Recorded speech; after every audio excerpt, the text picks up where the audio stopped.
Hi friends, welcome back to my channel. ఈ రోజైతే మనం మార్నింగ్ ఓటింగ్ రిజల్ట్స్ అయితే చూద్దామండి. సో ఎవరు ఎలిమినేట్ అవుతారనేది అయితే ఈజీగా మనకు తెలిసిపోతుంది. కాకపోతే ఏంటంటే మేబీ గణేష్ చతుర్థి వలన ఎలిమినేషన్ ఉండొచ్చా లేదా, నో ఎలిమినేషన్ ఏమైనా పెట్టొచ్చా అనేది అయితే మనం చెప్పలేము, చూడాలి. సో కాకపోతే ఈసారి అయితే నామినేషన్స్ అయితే చాలా బాగా కరెక్ట్గా అయితే వేసుకున్నారు, కానీ ఫస్ట్ వీక్ ఎప్పుడు నో ఎలిమినేషన్ అయితే పెట్టలేదు. మరి చూద్దాము.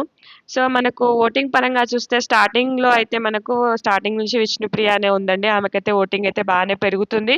ఎందుకంటే ప్రీ ఎగ్జిస్టింగ్ ఫాలోయింగ్ ఉంది కాబట్టి ఆమెకైతే ఓటింగ్ బానే ఉంది. సో తను ఏమంత కంటెంట్ ఇవ్వకపోయినా కూడా ఓకే బానే ఉంది. ఇంకా చూడాలి మరి ముందు ముందు అంటే ఆటలు ఆడేదాన్ని బట్టి, టాస్క్‌లను బట్టి, వాళ్ళ బిహేవియర్‌ని బట్టి మారుతూ ఉండొచ్చు. ఇంకా తర్వాతకి మనకు చూడాలి. ఇంక నెక్స్ట్ పొజిషన్ అయితే మనకు మణికంఠనే అండి. ఈమెకు విష్ణుప్రియకి ఆల్మోస్ట్ 32% అట్లా ఓటింగ్ జరుగుతుంది.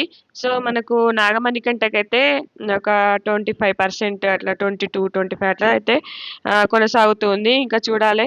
సో ఇతనిదైతే సింపతి పరంగా గానీ, కొంచెం బాధ అనిపిచ్చి కన్సర్న్ పరంగా అయితే ఈయనకు ఓటింగ్ అయితే నడుస్తుంది. సో తనని తను ఇంప్రూవ్ చేసుకుంటే ఇదే కన్సిస్టెంట్ ఫాలోయింగ్ అయితే కొనసాగించుకోవచ్చు. ఇంకా చూడాలి ముందు ముందు టాస్కుల్లో గానీ, ఇంకా అతని బిహేవియర్ ఎలా ఉంటుందని చూసుకోవాలి. అలాగే మనకు పృథ్వీరాజ్ అండి. పృథ్వీరాజ్‌ది స్టార్టింగ్‌లో అంత లేకపోయినా ఇప్పుడు టాస్క్‌లలో ఇన్వాల్వ్‌మెంట్ అవుతున్నారు. కరెక్ట్‌గా మాట్లాడుతున్నారు.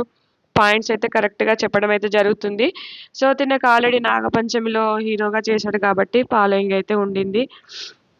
ఇంక మనకు లాస్ట్ అండ్ లీస్ట్ పొజిషన్‌లో అయితే మనకు శేఖర్ భాష, మళ్ళీ ఇంకా బేబక్క, అలాగే సోనియా, వీళ్ళు ముగ్గురైతే లాస్ట్‌లో ఉన్నారండి. సో ఇందులో కంటెంట్ పరంగా చూస్తే సోనియా అయితే బానే ఉంది. ఇంకా బేబక్క గూడా మంచి కామెడీ వైస్, మళ్ళీ కిచెన్‌లో ఉండడం వల్ల కొంచెం తక్కువున్నా గూడా స్పేస్ అనేది ఇంకా చూడాలి. సోనియా అయితే చాలా కంటెంట్ ఇస్తుంది. ఇంక నేను ఎపిసోడ్‌లో అయితే ఆడపులి అన్నట్టుగా తనని తాను ఏదో రుజువు చేసుకునే ప్రయత్నం అయితే చేస్తుంది. ఇంకా శేఖర్ భాష బయట ఉన్నట్టుగా అయితే అనిపించట్లేదు. చూడాలి మరి.